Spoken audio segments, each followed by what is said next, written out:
कि लोग अपग्रेड होने को रेडी नहीं है इन terms of knowledge. Green house सबको लगाना है, पैसा सबको कमाना है, सीखना नहीं है, सीखना किसी को नहीं है। फंडा क्लियर कर दूं मैं कि हो सकता है कि ग्रीन हाउस के अंदर fertilisers and pesticides and chemicals ज़्यादा यूज हो रहे हो। ऐसा भी हो सकता है। हाँ, हो सकता है, बहुत सारे केसेस में होता भी है। कर रहे हो आप 12 बजे हार्वेस्ट कर रहे हो तो उस टाइम पे टेम्परेचर होता है 35 डिग्री सेल्सियस हो, आपने 35 डिग्री सेल्सियस पे फ्रूट को हार्वेस्ट कर लिया। बट किसी भी फ्रूट का हार्वेस्टिंग के बाद जो लाइफ है, बिकॉज तब तक क्या हो रहा है आप समझो, प्लांट अपने आप में कूलिंग मैकेनिज्म होता है प्लांट में, प्लांट ट्रांसपायर करता रहता है, कूल करता रहता है खुद को, फ्रूट्स को, सबको न्यूट्रिएंट बना के। अब तो इसको फ्रेश न्यूट्रिएंट नहीं मिल रहा है, अब जो इसको स्टोर्ड न्यूट्रिएंट है उसको कितना ज्यादा दिन ये चला पा रहा है, that will define itself life. तो hydroponic farming is the future of farming. मैं तो यही बोलूंगा कि आगे गोइंग फॉरवर्ड हाइड्रोपोनिक फार्मिंग ही टेक ओवर करेगा चीजों को। आपने लॉस की बात कही थी तो 13-14% to 35%, this is the data for the harvest loss, post harvest loss. आप मान लो कि 100 टन उगा रहे हो, उसमें से 15 से लेके 30 टन तक आप लॉस कर दे रहे हो।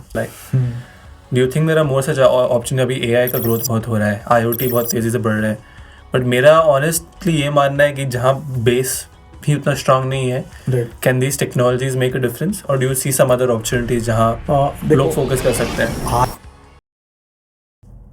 Welcome to another episode of agri talk. हमारे आज के मेहमान हैं Ashish Anand, who is the CEO of agri plast protected cultivation. उनकी कहानी दोस्तों शुरू हुई थी as a mechanical engineer, but as a engineer ही became a farm site manager. Today from a farm site manager he has become the CEO of his company, जो उनकी journey और एफर्ट की टेस्टमेंट है।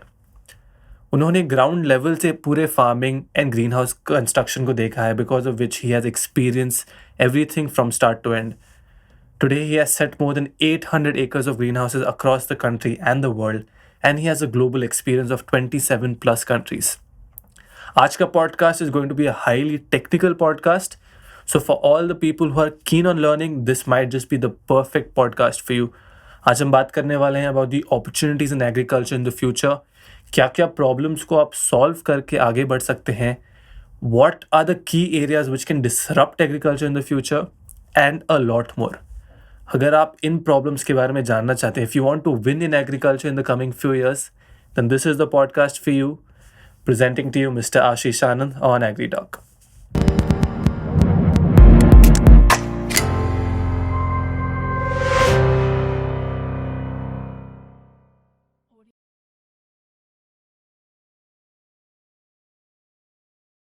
Mister Ashish Anand, welcome to Agri Talk. कैसे हैं आप?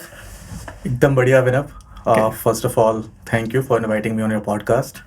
My podcast is your podcast. So कैसा लग रहा है? I think आपका फर्स्ट पॉडकास्ट में से पहला, आपने पब्लिक स्पीकिंग तो बहुत किया है, Right. But podcast new experience. Exactly. ये मेरा पहला पॉडकास्ट है, looking forward. Awesome. I'm hoping कि आपके ऑडियंस को ही पसंद आए।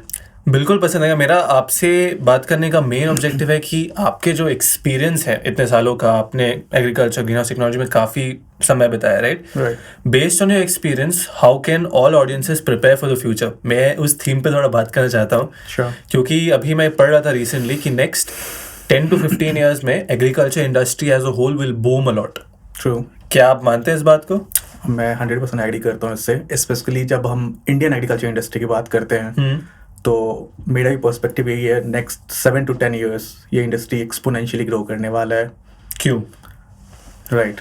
तो अभी जैसे कि आप देख रहे हो food security and the way population is growing in India, right? We are at 1.45 billion. तो अगर आप देखो तो we have already surpassed China in terms of population. In terms of population, right? But आप ग्रीन हाउस के acreages में देखोगे तो इंडिया में स्टिल हम अभी 1,10,000 हेक्टेयर में ही काम कर रहे हैं। We have the protected cultivation. When I say green house, it's I mean a generic thing, like that is the protected cultivation. And at the same time, China is doing it in 2.5 million hectares, which is 25 lakhs hectare. This is the acreage that China has covered with the greenhouse. इसका मतलब ये नहीं कि China जो भी grow कर रहा है वो सिर्फ लोकल कंजम्पशन के लिए, obviously they are the number 1 in the export also, like they are exporting a lot, but still this will show you the gap 1 lakh और 25 लाख। तो ये एक मेजर गैप है, और जबकि हमारे जो पॉपुलेशन है almost we have surpassed them. तो this will show you the need of the green houses. Now you और आप या आपके ऑडियंस ये अज्यूम कर सकते हैं कि why green houses, why not open field farming. तो ओपन फील्ड फार्मिंग के अपने बहुत सारे चैलेंजेस हैं, obviously which will discuss during the discussions. But just to give you a number कि इंडस्ट्री को किस स्पेस पे ग्रो करना है, तो I think this will give you hands on experience about the numbers की इतने ग्रीन हाउसेज इंडिया में हैं, इस स्केल पे चाइना में काम हो रहा है. सो आप कह रहे हैं कि चाइना में the area under cultivation for green house is a lot more, right, and their production is also a lot मोर, आप कह रहे हैं? राइट.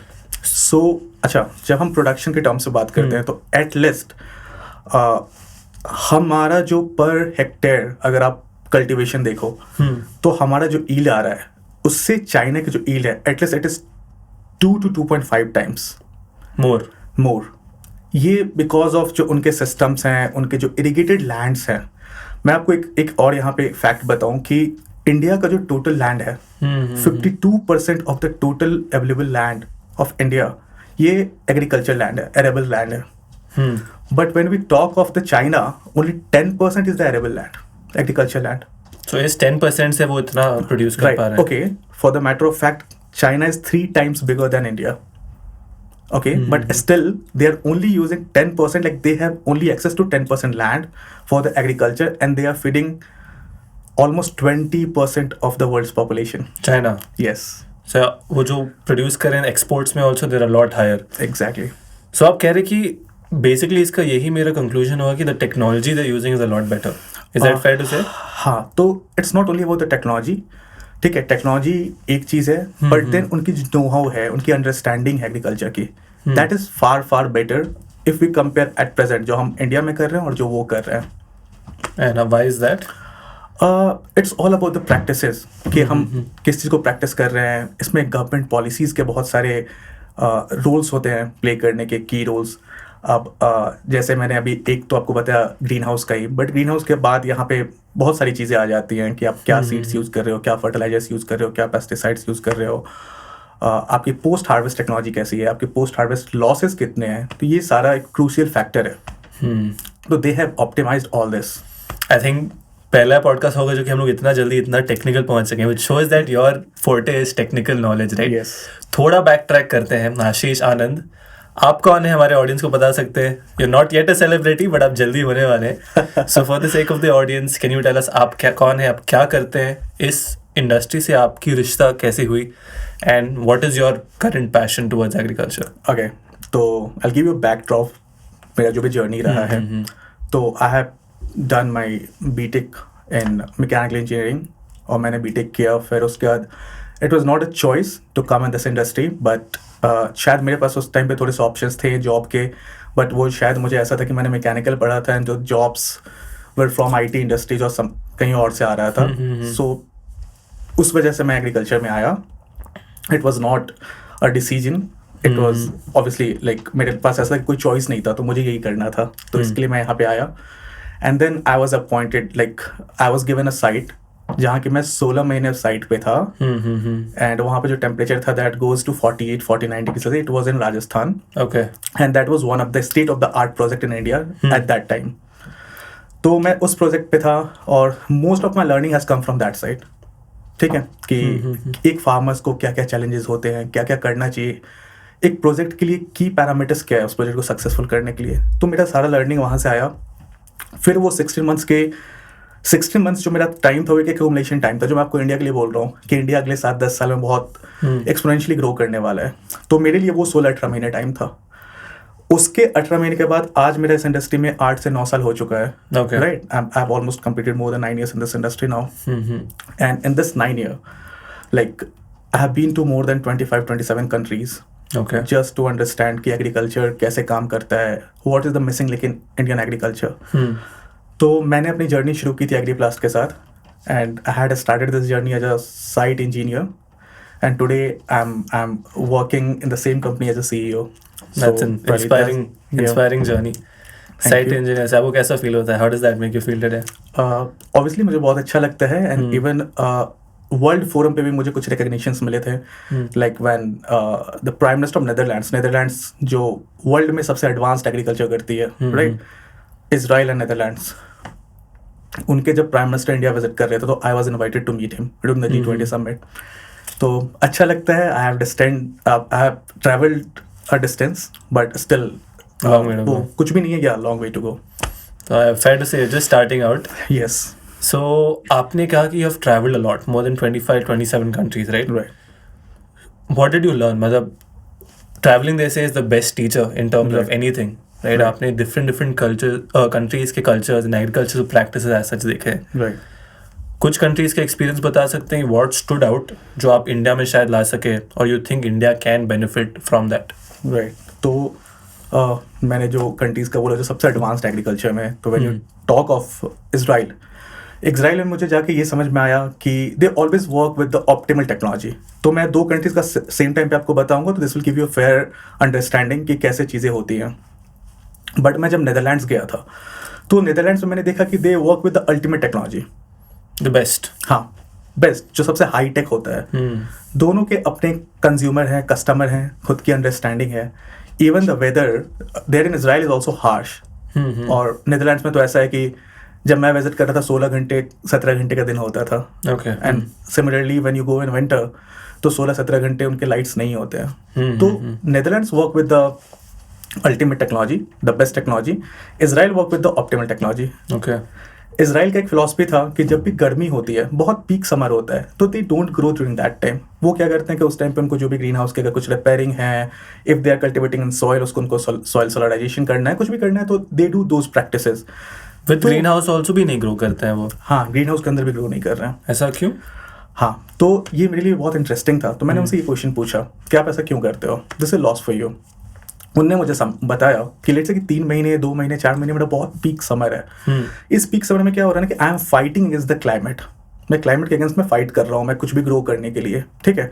और उससे जो मुझे प्रोड्यूस आ रहा है ना, even I am not able to, मेरा जो ऑपरेशनल कॉस्ट है उसमें वो भी नहीं निकाल पा रहा हूँ मैं, या तो फिर मैं हार्डली ब्रेक इवन में पहुँच पाता हूँ। तो इसके लिए वो टाइम लेते हैं जिस टाइम में वो नेक्स्ट सीजन के लिए खुद को प्रिपेयर करते हैं। ओके।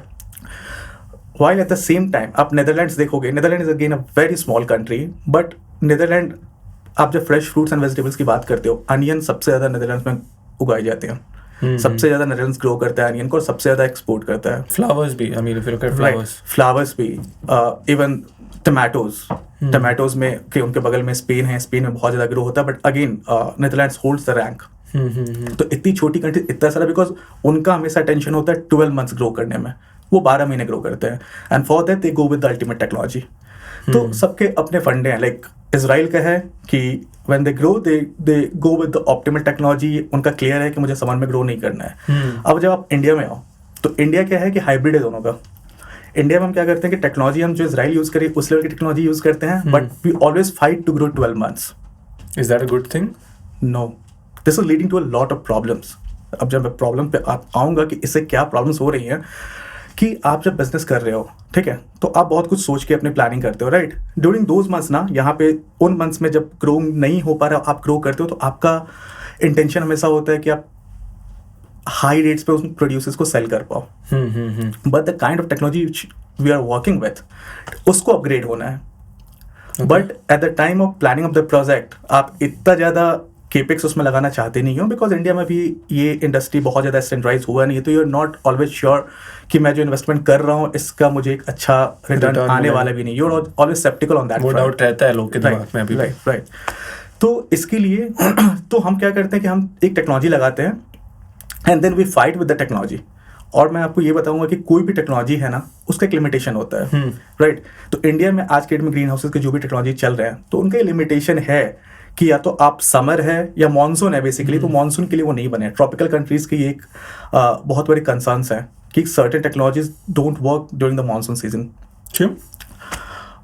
अगेन क्रॉप्स जो होता है, कुछ क्रॉप्स जो है अच्छे टेम्परेचर पे ग्रो होते हैं, कुछ क्रॉप्स जो है एक फिक्स्ड ह्यूमिडिटी होता है कि 50 to 70% में ही ग्रो होगा। But through green house and automation ये सारे पैरामीटर्स हम कंट्रोल कर सकते हैं, राइट? हाँ, एग्जैक्टली। तो इसके लिए जब मैं ग्रीन हाउस की बात कर रहा हूँ ना, तो यहाँ पे जो ग्रीन हाउस इंडिया में जो यूज़ होते हैं mostly fixed wind poly house लोग यूज़ करते हैं। लोग फैन एंड पैड यूज़ करते हैं, लोग नेट हाउस यूज़ करते हैं। यही 3 टेक्नोलॉजीज आप इंडिया में यूज़ करते हो। और जब आप इन 3 टेक्नोलॉजीज को इंडिया में यूज़ कर रहे हो तो बहुत डिफिकल्ट हो जाता है कि मल्टीपल पैरामीटर्स को मेंटेन करना।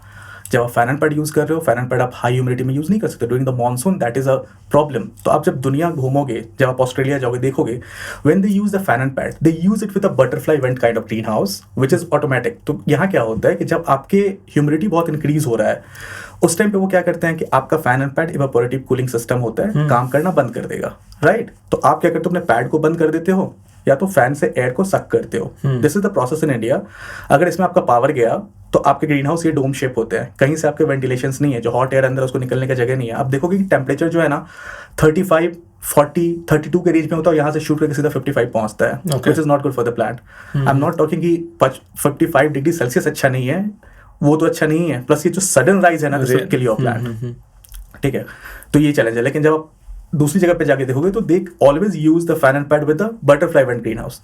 जैसे उनकी ह्यूमिडिटी ज़्यादा होती है, जैसे ही आपका ग्रीन हाउस के अंदर ह्यूमिडिटी होता है, आप चाहते हो कि ज़्यादा से ज़्यादा आपके एयर एक्सचेंज शुरू हो। तो जैसे ही आप एयर एक्सचेंज की सोचते हो, आपने क्या किया, आपने वेंट को ओपन कर दिया उस टाइम पे, और आपके ग्रीन हाउस में वेंटिलेशन होने लग गया। This is one thing. अब हम एक ऐसे कंडीशंस को लेते हैं जहाँ पे कि टेम्परेचर बहुत ज़्यादा है, ड्राई टेम्परेचर, ह्यूमिडिटी कम है। अब ऐसी जगह पे कोई ग्रीन हाउस लगा हुआ है या फिर कोई नेट हाउस लगा हुआ है, तो आप इसके चैलेंजेस को समझो। आप बार बार उसको ह्यूमिडिटी बढ़ाने की कोशिश कर रहे हो। इंडिया में आप देखोगे कि लोग जुगाड़ लगाते हैं, इंडिया में जुगाड़ हर जगह चलता है। तो लोग क्या करते हैं कि फॉगर्स लगाते हैं, फॉगर से ह्यूमिडिटी इंक्रीज करने की कोशिश करते हैं। बट आपको ये समझना होगा कि आपके ये वेंट्स ओपन है, सारे वेंट्स ओपन है। आप क्या कर रहे हो कि आपका ड्राई है, वो 45, 48 डिग्री सेल्सियस का जो एयर है आके आपके प्लांट को बार बार हिट कर रहा है, राइट। यानी आपके प्लांट को जो एयर टच में आ रहा है दैट इज 45, 48, एंड प्लांट्स का अच्छे हेल्दी प्लांट्स को ग्रो करने के लिए जो उसको average temperature 24 hour average temperature चाहिए, that is 28 degree Celsius maximum temperature. अब जब ये टेम्परेचर आके हिट कर रहा है ना प्लांट्स को, और आप जब इस पे फॉगर चला रहे हो कम करने के लिए, क्या हो रहा है कि बार बार आप फॉगर चला रहे हो, ह्यूमिडिटी ला रहे हो, ह्यूमिडिटी आपने जैसे लाया टेम्परेचर कम हुआ, अगेन दूसरा फ्लो ऑफ एयर आया, फिर से वो ड्राई एयर आया। मतलब आप समझ लो, आप ह्यूमिडिटी को इंक्रीज करो, एयर, ये आपका दो चीज दिक्कत करता है। एक कि plants sudden humid and dry conditions में जा रहा है आपका। दूसरा प्रॉब्लम इसका ये है कि आपका जो एयर जो वाटर आप दे रहे हो फॉगर्स के थ्रू, उसके कंजम्पशन बहुत ज़्यादा इंक्रीज हो जाते हैं, वाटर कंजम्पशन। हाँ, अगर आपके पास ये ऑप्शन होता कि आपने फॉगर्स चला दिया और उसके बाद आपने वेंट्स बंद कर लिए, अब सोचो आपके लिए कितना ईजी हुआ। आपने एक बार ह्यूमिडिटी इंक्रीज कर दिया उतना ही रहेगा 50-60% और आपने बंद कर लिया। अब अगेन आपका जब टेम्परेचर ऊपर जाना शुरू हुआ, उस टाइम पे आप वेंट्स खोलोगे या humidity, because plant is always transpiring, तो आपका ह्यूमिडिटी जैसे इंक्रीज हुआ 80-90 पहुंचा, देन आप वेंट को ओपन करो, let the air go, let the dry air come, again humid करो, फिर वेंट को बंद करो। फैन एंड पैड सिस्टम और फॉगर सेम चीज सर्व कर रहे हैं, इंक्रीजिंग ह्यूमिडिटी। हाँ, तो दोनों में डिफरेंस दोनों कहाँ आता है? मतलब एप्लीकेशन, मैं अगर एक ड्राई एरिया में हूँ तो मैं फैन एंड पैड लगाना चाहिए या फॉगर सिस्टम लगाना चाहिए, दोनों लगाना चाहिए? मैंने आपको बताया अभी जैसे कि fan and pad is efficient system, because वो जब इंडिया में आप यूज करते हो तो आप डोम के साथ यूज करते हो, डोम के साथ यूज राइट राइट। और fan and pad is efficient system, दोनों के अपने अपने चैलेंजेस हैं। जब आप फॉगर्स की बात करते हो तो उसमें आप हाई प्रेशर फॉगर लगा रहे हो या सिंपल? इंडिया में सिंपल फॉगर्स लोग लगाते हैं। सिंपल फॉगर्स के ये भी प्रॉब्लम्स होते हैं कि उसका पार्टिकल साइज इतना बड़ा होता है कि डायरेक्टली वो आके प्लांट पे गिरता है, and that will lead to the fungal issues, fungal diseases, right. But अगर आप हाई प्रेशर फॉगर्स यूज करते हो तो उसके पार्टिकल साइज बहुत छोटे होते हैं, तो before it reaches to your plant वो एयर्स में जाके हो जाता है, हाँ, एयर्स में जाके उसका डिफ्यूजन हो जाता है, तो वो आपकी ह्यूमिडिटी को इंक्रीज करता है। अगर आपने जो क्वेश्चन पूछा वो क्वेश्चन ज़्यादा वैलिड इस वे में है कि हाई प्रेशर फॉगिंग आपको यूज़ करना चाहिए या फैन एंड पैड यूज़ करना चाहिए ड्राई कंडीशंस में, राइट। तो अगेन दोनों के अपने लिमिटेशंस हैं, but high pressure fogging is any day better. Why? Right. तो जब आप फैन पैड यूज़ करते हो तो आपके एक एंड पे पैड्स होते हैं, एक एंड पे फैंस होते हैं, राइट। आप जब देखोगे तो पैड से लेके फैन तक एक पूरा टेम्परेचर ग्रेडियंट चलता है। यहाँ पे अगर टेम्परेचर आपका 40 डिग्री सेल्सियस है, let's say near to the fan, हाँ, या फिर okay let us consider near to the pad अगर आपका टेम्परेचर 28 डिग्री सेल्सियस है तो near to the fan it will become 32। Why? Because हो क्या रहा है कि फैंस जो है वो अंदर एक वैक्यूम क्रिएट करता है, like these are the exhaust fans. ये अंदर एक वैक्यूम क्रिएट कर रहा है, जो भी एयर है उसको बाहर खींच ले रहा है। अब जैसे ही अंदर वैक्यूम क्रिएट हुआ तो बाहर से अंदर की ओर एयर रश करेगा। जब वो एयर बाहर से अंदर की ओर रश कर रहा है, पैड्स लगे हुए हैं, पैड के थ्रू रश कर रहा है, पैड के ऊपर में आप एक ड्रिपर लगाते हो जिससे कि पानी आ रहा होता है, राइट। वो पानी ठंडा है, जब वो आके इसमें मिलता है ना तो ये इसके हीट के फैक्टर को उसमें से पुल कर लेता है, तो ये एयर अभी ठंडा होता है और उससे ही इसका ह्यूमिडिटी इंक्रीज हो जाता है इस एयर So का। the air closer to the pad is cooler. Cooler okay. अब जब वो एयर जैसे जैसे आगे आते जा रहा है, ठीक है, तो आपके मल्टीपल ग्रीन हाउसेज में आपका जब ऊपर से सन आ रहा है तो उसका रेडिएशन आ रहा है, वो मल्टीपल पॉइंट पे है। तो यहाँ पे तो एयर से सिंस वो वाटर था वहां से वो आया तो वहां सबसे कूलर है, बट अब सेम एयर, अब वो हर जगह पे तो वहां पे वाटर उसको नहीं मिल रहा है। सेम एयर जब वो आगे आते जा रहा है उसको रेडिएशन मिलता जा रहा है, Temperature उस increase. रेडिएशन की वजह से उसका टेम्परेचर इंक्रीज होते चले जाते हैं। तो अलग अलग पॉइंट पे टेम्परेचर अलग होते हैं एयर के। हाँ, तो ये सबसे बड़ा उसका डिसएडवांटेज है कि ग्रीन हाउस में, फैन एंड पैड का जो ग्रीन हाउस होता है उसमें अनयूनिफॉर्म टेम्परेचर्स अंदर क्रिएट हो जाते हैं, which is not good for plant. आपको यूनिफॉर्म ग्रोथ चाहिए होता है। सो इन फॉगर सिस्टम ये नहीं होता। हाँ, फॉगर सिस्टम में क्या होता है, वो इवनली डिस्ट्रीब्यूट करता है। Fogger system is like nozzles लगे हुए होते हैं और वो हर एक जगह पे फॉगिंग कर रहा होता है, राइट। तो उसमें even temperature through out the green house create होता है। इसका डिसएडवांटेज मैं बताऊँ आपको, फैन पैड में क्या हो रहा है कि फैंस जो है आपके एयर को पुश कर रहा है, ठीक है, Vacuum पुल कर रहा है, वैक्यूम क्रिएट कर रहा है। यहाँ पे कोई एक्सटर्नल सोर्स नहीं है एयर को मूव करने के लिए, तो यहाँ पे वो होता है वेंटिलेशन के साथ ही होता है। अगर आपके ग्रीन हाउस में प्रॉपर वेंट्स नहीं है या फिर उस टाइम पे आउटसाइड एयर नहीं है, वहाँ पे एयर फ्लो नहीं है, तो आपका हाई प्रेशर फॉगिंग काम नहीं करेगा। तो इसके लिए मैं बोलता हूँ कि पूरा ग्रीन हाउस प्रोजेक्ट प्लानिंग जो है ना, हमें इसको समझने की जरूरत है। लोग इस इंडस्ट्री को ऐसे समझते हैं कि मुझे ग्रीन हाउस लगाना है, चलो मैं कहीं से देखता हूँ, यहाँ पे कंपैरिजन ही ऐसे होता है कि सबसे सस्ता वेंडर कौन है, मैं ग्रीन हाउस लगा लेता हूँ। इसके लिए इंडिया में मोर देन 60-70-80% ग्रोवर्स जो है वो फेल हो रहे हैं। This is the reason, because this is a complex science. जब आप स्ट्रक्चर की बात करते हो ना, तो it is all about the structure designing. जब आप क्लाइमेट की बात करते हो तो you have to understand the physics behind it. India में क्या चलता है मैं आपको बताऊं, आप कुछ ग्रो कर रहे हो ना, तो यहाँ पे आप देखोगे जनरली लोग क्यूरेटिव अप्रोच से काम करते हैं। मीनिंग माइट्स आ गया, मिटिगेट स्प्रे कर देना है। थ्रिप्स आ गया, उसके लिए जो है वो स्प्रे कर देना है। You don't go to the root cause कि वो हुआ क्यों, ठीक है। When you arrive at the root cause, तब आपके नेक्स्ट टाइम पे ये इश्यूज नहीं आएंगे। This is a problem. I think the key takeaway here is, most लोग के लिए, बहुत सारे लोग जब ये पॉडकास्ट देखेंगे, there will be a mix of young people जिनको इंडस्ट्री में आना है, मिक्स ऑफ एक्सपीरियंस ग्रोअर्स जो एक्सपेंशन करना चाहते हैं, राइट। अभी भी उनका वो माइंडसेट वही है कि ग्रीन हाउस लगाना है, they don't want to get into the detail science of it, right. तो ये समझना जरूरी है कि it's a complex science and every parameter needs to be planned, right. तो मैं थोड़ा पिवट करके आपसे ये पूछना चाहूँगा कि ग्रीन हाउस जब किसी को लगाना है तो technical parameters other than the basic temperature, humidity, ये सब what has to be kept in mind? like basic तो हो गया लोकेशन का टेम्परेचर, एक बेसिक गाइड बता सकते हैं फॉर न्यू ग्रो? हाँ, तो हम जब देखते हैं ना, नीदरलैंड्स को देखते हैं, इसराइल को देखते हैं, किसी डेवलप्ड कंट्रीज को देखते हैं, मैक्सिको आप देखते हो, ठीक है, कि वहाँ पे तो कोई पर स्क्वायर मीटर ईल्ड जो है वो 15 किलो 20 किलो ले रहा है, राइट। और हमारे यहाँ पे अगर ईल्ड मान लो कम आ रहा है, 7 किलो 10 किलो आ रहा है किसी भी क्रॉप का, जस्ट मैं एक डेटा बता रहा हूँ आपको। तो इसके पीछे बहुत सारी अंडरस्टैंडिंग इन्वॉल्व होती है। जैसे आपने पूछा कि right kind of green house, सबसे पहली चीज ये जरूरी नहीं है कि आपको ग्रीन हाउस ही करना है। हो सकता है कि आपको जो क्रॉप करना है एंड आपके जो वेदर कंडीशंस हैं वो उसको ऐसे ही फेवर कर रहा हो। Crops are broadly divided into the shade loving and the sun loving plants, right. तो सन लविंग प्लांट्स है वो कुछ अलग होगा, शेड लविंग प्लांट्स जो है वो कुछ अलग होगा। प्लांट्स की आपकी वाटर रिक्वायरमेंट कितना है, total sun hour light requirement कितना है, आपको मल्टीपल चीज़ों को समझना होता है, राइट। उसके बाद लेट से कि आपने सारा, मेरा बस यहाँ ये कहना है कि आपका सिर्फ ये मोटिवेशन नहीं होना चाहिए गवर्नमेंट एक सब्सिडी दे रही है तो मैं ग्रीन हाउस लगा लेता हूँ। First you have to do your due diligence, market research, कि मार्केट में अपॉर्चुनिटीज़ हैं और वो अपॉर्चुनिटीज़ ओपन फील्ड वाले पूरा नहीं कर पा रहे हैं, उसके लिए मुझे ग्रीन हाउस करना ही पड़ेगा। Then you get into the green house, before getting into the green house do your market research, ये की है।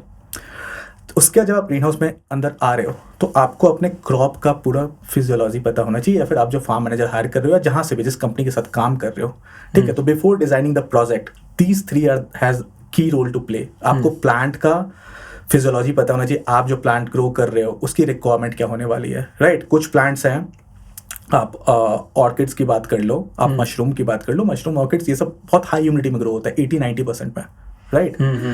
कुछ प्लांट्स हैं 50-60, मतलब मोस्टली प्लांट्स जो 50-60% में ग्रो होते हैं। तो आपको अपने प्लांट के रिक्वायरमेंट को समझना पड़ेगा, अकॉर्डिंगली आपको ग्रीन हाउस डिजाइन करना पड़ेगा। Net house will serve the purpose, poly house will serve the purpose, fan and pad will serve the purpose. तो पहले आपको प्लांट का रिक्वायरमेंट जानना है, मार्केट का रिक्वायरमेंट जानना है, आपका मार्केट आपको क्या बोल रहा है, आपका वेदर आपको क्या बोल रहा है, जो नेचुरल वेदर है, बिकॉज मैंने बोला एवरीथिंग इज अ लिमिटेशन, आप 100% चीज़ों को चेंज नहीं कर सकते हो। फिर जाके आपको अराइव करना अपने ग्रीन हाउस पे। अब तो ग्रीन हाउस लग गया, ग्रीन हाउस इज जस्ट 5 और 10% of the total project. When I say that, India में आप अच्छे एग्रीकल्चरिस्ट के पास चले जाओ, आप उससे पूछ लो कि तुम जो सीड यूज कर रहे हो, ठीक है, वो क्या सीड है। मतलब वो सिर्फ आपको यही बता पाएगा कि मैं इस कंपनी का सीड यूज करता हूँ, ये वैरायटी यूज कर रहा हूँ, या फिर आपको ये बता पाएगा मैं इंडिटर्मिनेट यूज कर रहा हूँ, मैं डिटर्मिनेट यूज कर रहा हूँ, मैं सेमी डिटर्मिनेट यूज कर रहा हूँ। क्यों यूज कर रहा हूँ उसको ये अंडरस्टैंडिंग नहीं है। ये हमारे रीजन में बहुत अच्छा चल रहा था, इसके लिए मैं यूज कर रहा हूँ। अच्छा, इसके और भी आंसर होते हैं? हाँ, इसके बहुत सारे आंसर है। जब सीड ब्रीडर्स जो हैं, मैं नीदरलैंड्स में था, तो मैं राइक्सवान 100 ईयर्स उन्होंने अभी कंप्लीट किया अपना, बहुत बड़ी कंपनी है। मैं उनकी फैसिलिटी को विजिट कर रहा था, R&D फैसिलिटी को। उनने मुझे बताया जब वो ब्रीड करते हैं सीड को ना, तो कभी कभी होता है कि कोई डिजीज जो है ना बहुत डोमिनेंट है कहीं पे सॉइल जो है ना इतना अच्छा नहीं है, तो उसकी वजह से क्या हो रहा है कि सॉइल में बहुत इजीली नेमाटोड आता है। तो डिफरेंट सीड्स को जो ब्रीड करते हैं ना, वो डिफरेंट पर्पसेस के लिए ब्रीड करते हैं। व्हेन आई से दैट, कुछ सीड्स उनके होते हैं जो सर्टेन डिजीज रेसिस्टेंट होते हैं, कुछ सीड्स होता है जो ब्रीड ही करते हैं हाई टेम्परेचर के लिए, कुछ सीड्स होता है वो ब्रीड करते हैं कि इसमें जो है आपका वेजिटेटिव ग्रोथ ज़्यादा होगा। मान लो बहुत ड्राई जगह है, तो आप चाहते हो जनरली कि मेरा थोड़ा वेजिटेटिव ग्रोथ ज़्यादा हो ताकि प्लांट ट्रांसपायर ज़्यादा करे, तो प्लांट खुद भी ह्यूमिडिटी क्रिएट कर ले, ठीक है, उसका तो आप एक्सटर्नली कर ही रहे हो उसको। तो बहुत सारे पैरामीटर्स होते हैं जिसपे कि ब्रीडर्स जो है दिमाग में रख के उसको ब्रीड करता है। हम क्या करते हैं कि हम जाते हैं एक पैकेट सीड का खरीद के लाते हैं और हम लगा देते हैं। But you have to understand all this, unless कि आप ये छोटे छोटे न्यूसेंसेस को जानेंगे कि क्या क्या हमें यूज़ करना है, सीड्स की क्या क्या प्रॉपर्टीज होती है, आप सक्सेसफुल होना मुश्किल है। इसके लिए आप देखोगे ना, इंडिया में आपको शायद ही कुछ ऐसा फार्म मिलेगा जो आपको बोलेगा चलो मैंने पिछले साल पॉ प्लांट 5 किलोज लिया था, which is an average number. एक किसी क्रॉप की बात करें अपन तो 5 किलोज मैंने लिया था और इस साल भी मैं 5 किलोज ले लूंगा, that I am very much sure. बहुत कम ऐसे आपको फार्म मिलेंगे। क्यों? मतलब हाँ, बिकॉज उनको अंडरस्टैंडिंग नहीं है ना। हो सकता है उन्होंने ये सीड जो यूज किया था and this was braided for humid conditions, ठीक है, और अभी जो है एकदम ड्राई कंडीशंस आ गए और अभी वो सीड को प्लांट कर रहे हैं। तो आप कह रहे हैं सेम क्रॉप का भी अलग अलग क्लाइमेटिक कंडीशंस के लिए सीड आते हैं। मतलब मानो कि मुझे टोमेटो करना है, कोई एग्जांपल रैंडम, तो उस टोमेटो के अलग अलग सीड वैरायटी आते हैं for different climatic condition. Is that right? Exactly. और कंपनीज ये मतलब वो हाइब्रिड सीड्स हैं आप कह रहे हैं for different conditions. True, right. So I think green house का भी future is going to, you know, the cultivation of greenhouse is going to increase a lot in the future, right? क्योंकि लोग में धीरे धीरे अब अवेयरनेस आ रहा है about clean food, right? Right. As an expert of the field, आप थोड़ा लाइट इस पे डाल सकते हैं कि open field farming of any particular crop, let's talk capsicum for example, versus farming of the same thing in a green house या poly house. Right. Differences क्यों हैं? लोग हमेशा समझते हैं हाँ कि पेस्टिसाइड ज़्यादा यूज़ होता है ओपन फील्ड में, क्यों यूज़ हो रहा है वो समझना ज़रूरी है। राइट। एक फर्टिलाइजर या फंगीसाइड या कुछ भी हम क्यों क्रॉप को दे रहे हैं, जब तक लोग ये नहीं समझेंगे एंड देन ग्रीन हाउस में ये कम क्यों हो रहा है, आई डोंट थिंक वो फंडामेंटल चेंज आ पाएगा। राइट। तो इस पे थोड़ा आप लाइट दे सकते हैं? यहाँ मैं सबसे पहले जो आपके ऑडियंस है उनका फंडा क्लियर कर दूं मैं, कि हो सकता है कि ग्रीन हाउस के अंदर fertilisers and pesticides and chemicals ज़्यादा यूज हो रहे हो।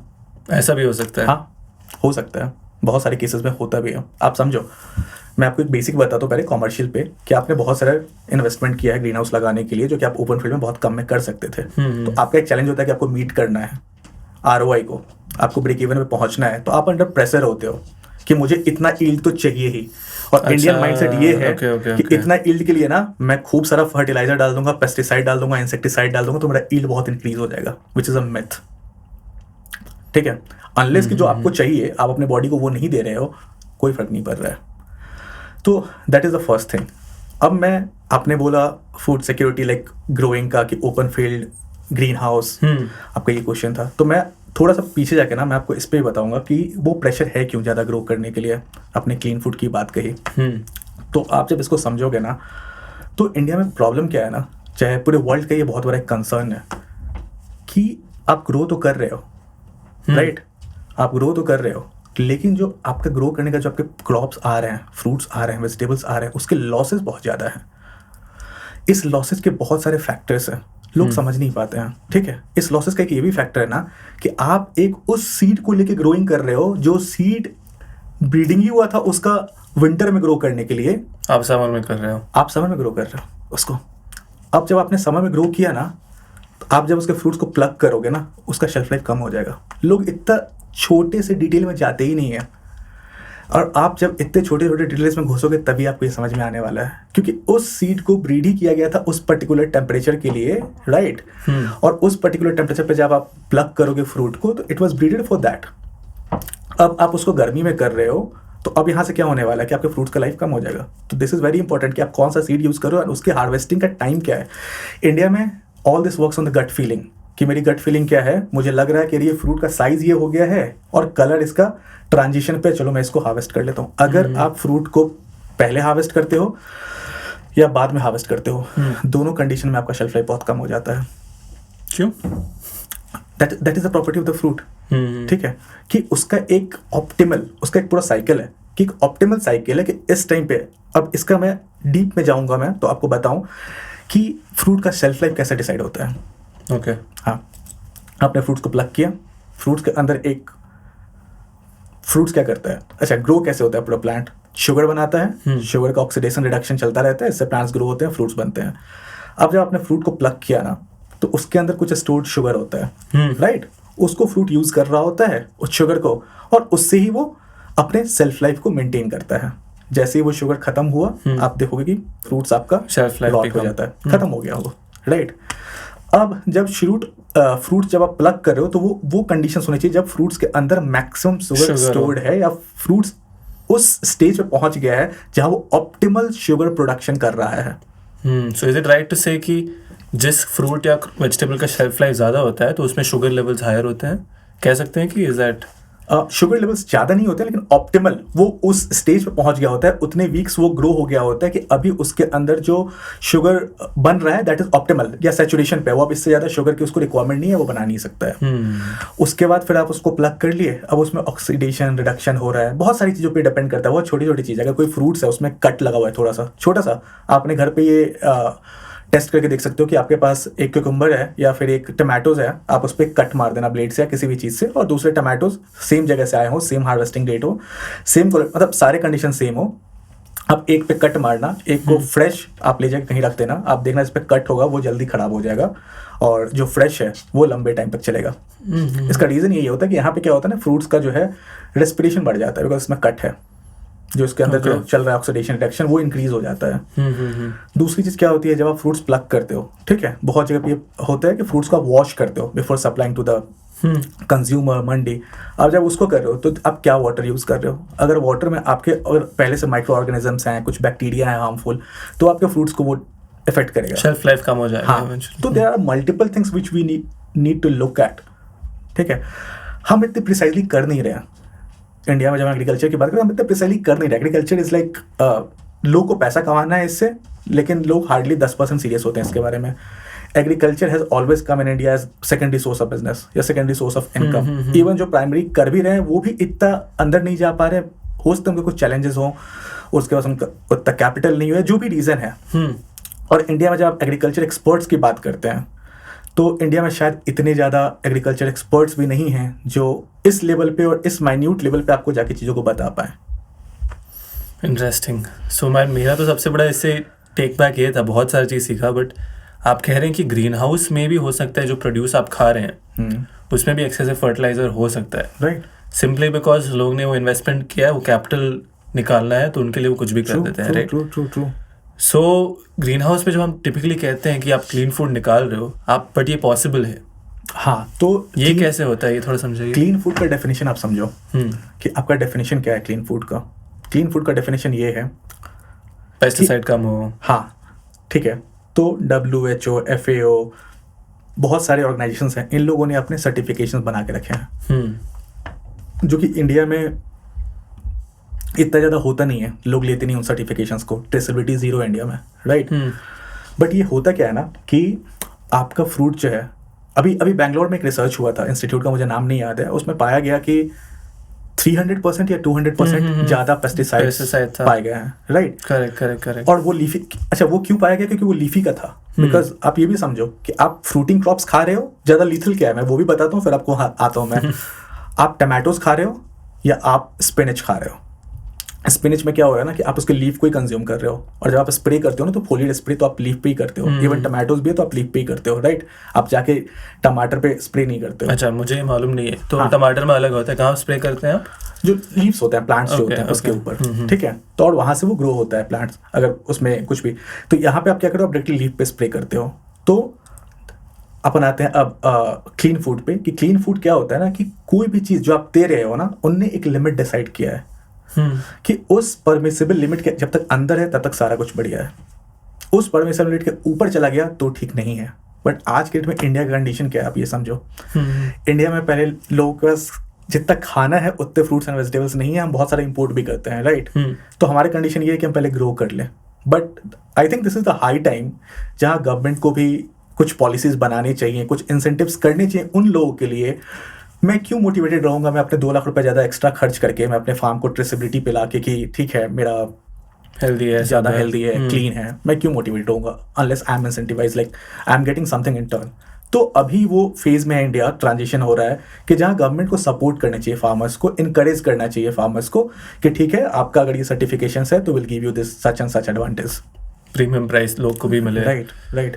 आई थिंक वही अभी इशू हो रहा है। ऑर्गेनिक फार्मर्स बहुत बड़े हैं इंडिया में, ऐसे नहीं कि नहीं है, बट नंबर 1 वो फार्मर्स इंसेंटिवाइज ना हो पा रहे हैं, नंबर 2 एज अ कंज्यूमर मैं उन तक पहुंच नहीं पा रहा हूँ। Exactly, right. एग्जैक्टली। एंड आपने लीफी ग्रीन का जैसे बताया तो मैं थोड़ा समझना चाहता हूँ, जब आप हाइड्रोपोनिक्स जैसे NFT चैनल इसमें करते हो तो उसमें आप डायरेक्ट लीफी ग्रीन को स्प्रे नहीं कर रहे हो, right? Is that healthier compare to this? ठीक है, मैं बहुत हेल्थ पे थोड़ा पकड़ा हुआ हूँ क्योंकि मैं समझना चाहता हूँ एज अ कंज्यूमर, राइट, कि वो कैसे मैं हेल्दी प्रोड्यूस पा सकूँ, राइट? जो भी वीडियो देख रहे हैं, ठीक है, in the future how can they get access to that healthier produce if you may call it? ठीक है। तो मैं आपको एक चेक पॉइंट बताता हूँ कि अपने प्रोड्यूस को खुद ही जान जाओगे कि आपका प्रोड्यूस जो है वो हेल्दियर है, क्लीन है कि नहीं है। जस्ट एक बेसिक आइडिया मैं उसका बता रहा हूँ आपको। तो आपको क्या करना है कि जितना भी आप प्लांट को NPK मैक्रो न्यूट्रिएंट्स आप दे रहे हो ना थ्रू रूट जोन, वो आपके लिए हार्मफुल नहीं होने वाला। अगर आप ज़्यादा दे रहे हो तो that will show the results कि आपके सबस्ट्रेट हैं, आपका सॉइल है, उसका सैलिनिटी इंक्रीज कर देगा, इसी इंक्रीज हो जाएगा। तो मैं ये अभी बाइफरकेट कर रहा हूँ आपको कि कहाँ से आपको बचना है, क्या आपको देखना है बेसिकली। तो जब तक आप ये कर रहे हो आपको दिक्कत नहीं है, जितना प्लांट को जरूरी है उतना देना नहीं, पड़ेगा। उससे ज्यादा भी कोई अगर दे रहा है ना, मतलब कि हेल्थ हैजार्ड्स जो हैं वो आप एक्सेस भी न्यूट्रिएंट दे रहे हो प्लांट को, जिसको कि फर्टिलाइजर्स बोलते हैं, फर्टिलाइजर आप एक्स्ट्रा भी दे रहे हो ना, तो उससे बहुत कम चांस है कि फ्रूट्स में टॉक्सिसिटी आएगा, प्लांट में टॉक्सिसिटी आएगा, प्लांट मर जाएगा आपका।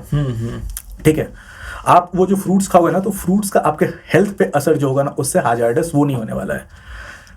अब दूसरा पॉइंट पे आते हैं कि स्प्रे को लेके। स्प्रे भी 2 तरीके का है।